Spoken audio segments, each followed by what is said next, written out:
after the insurance side of the presentation. I currently live at the Shared Service Centre of the department out of Parramatta. Again, most of this stuff is tailored towards the Department of Education and Communities and for those other entities that are with us today. Glenn's already mentioned your respective people will speak to you on the insurance provisions for you. I just want to quickly flick back 1 second to the risk management screen that Steve was just talking to you about, and particularly with reference to students that go out on work placement, which is what this is all about. The students actually play a very important part in the monitoring of risk, because you can't be in the workplace with them 24 hours a day, 7 days a week, although they're not there 24/7. But the students actually play a very important part in that monitoring of those risks in the workplace. We gave the example yesterday to our entertainment colleagues that a student might go out into an entertainment workplace and notice some exposed wires hanging very closely to metallic objects. Now, you as a teacher going out monitoring that and having done your initial risk assessment may not have seen that because the risk may not have been there. But when the student reports that to you, they're doing the monitoring of that risk assessment. They've now told you, and you now have that duty of care to make sure that student isn't exposed to those risks. And your duty of care stuff should kick in from there. So your students also play a very important part in this whole process. And it is cyclical, like Steve said. Once you start monitoring, you then go back to identifying and so on and so forth. Now that risk kind of stuff underpins exactly what our insurance provisions are for the Department of Education and Communities. So what we operate is a self-insurance type scheme, and that's managed by Treasury. Okay, it's called the Treasury Managed Fund Scheme. Basically what this allows, it's a form of self-insurance which gives public sector organisations like ours direct control and involvement in the funds allocated to cover any loss arising from identified insurable risk. Now it is really unexciting and stuff for you guys, but what you do actually impacts on how we manage all of this as well. So what this basically means is if we identify a risk, we can go about insuring it. Okay?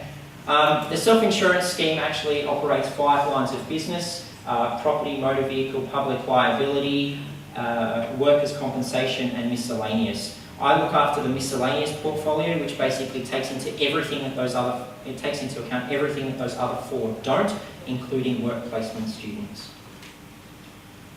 So what do we offer to those host employers that take our students in as part of workplace learning?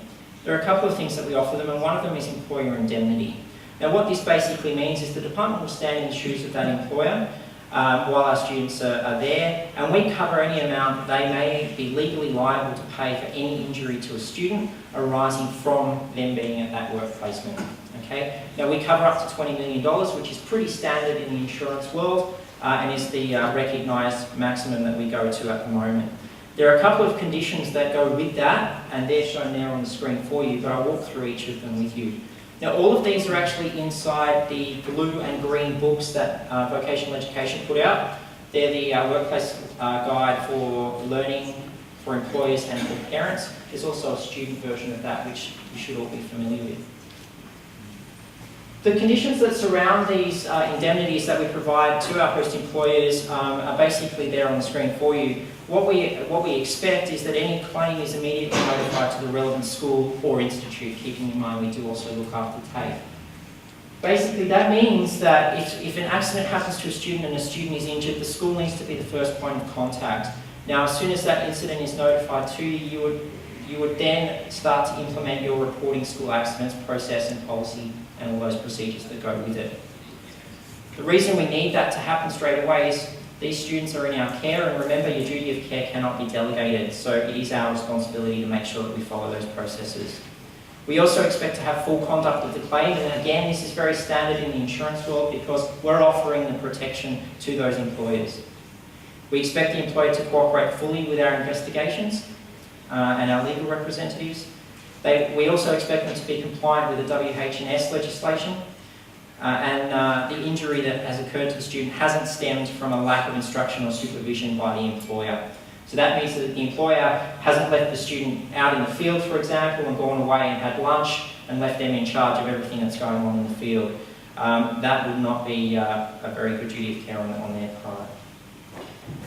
We also offer public liability indemnity to those host employers, again up to $20 million, and this basically covers every liability that we have to third parties for property damage or personal injury to those third parties caused by our students on work placement. This doesn't extend to employees of the host employer because they will be covered under their employer's workers' compensation insurance. Again, those provisions are dependent on these clauses here, so the school is immediately notified, the department has full conduct, and the employer cooperates fully with the department, and the damage or injury doesn't stem from lack of instruction by that supervisor. Damage to employer's property. This is one that generally comes up more often than all of the others, although sometimes injuries to students come up more than the property. But what we look towards providing host employers in this form of coverage is replacement or compensation for any property that's in the physical or legal control of that host employer that our students may damage as part of their placement. Again, those 3 dot points apply there. This typically comes up in IT, where a student may be given a laptop to work on, for example, and they accidentally connect power cables the wrong way and a whole bunch of data is lost. We've had cases of that. What we aim to do, obviously the client is not happy with that. They go to lodge a claim with the host employer. That then gets referred to me, and we pay to have that data recovered. Fingers crossed that it can be recovered. In some cases it can't. But then we compensate for that, up to a maximum of $200,000. So what happens if a student is injured and what type of compensation is provided to them? Keeping in mind this is only for students that are on work placement. We don't cover those students that may just trip and fall in the playground as part of a normal everyday school event. This is only for those people that are on those work placements. Work placement students are volunteer workers, so the host employer that has the students with them has no obligation to pay them, okay, under any of those industrial awards or acts. What we do as a department is we ensure that any student that is injured as part of those work placements will not be worse off than somebody undertaking paid work. And to do that, we use the Workers' Compensation Act and the associated legislation to benchmark our compensation to those students. Okay? And what we look to cover is medical treatment and rehabilitation costs. Generally speaking, the claims are very minor in nature that I receive, and they're generally only for out-of-pocket expenses. So, a sling for a broken arm or x-rays and things like that. They're generally very minor, but we do get rather big cases as well. We've already mentioned that students are volunteers, so they have employers have no obligation to pay them.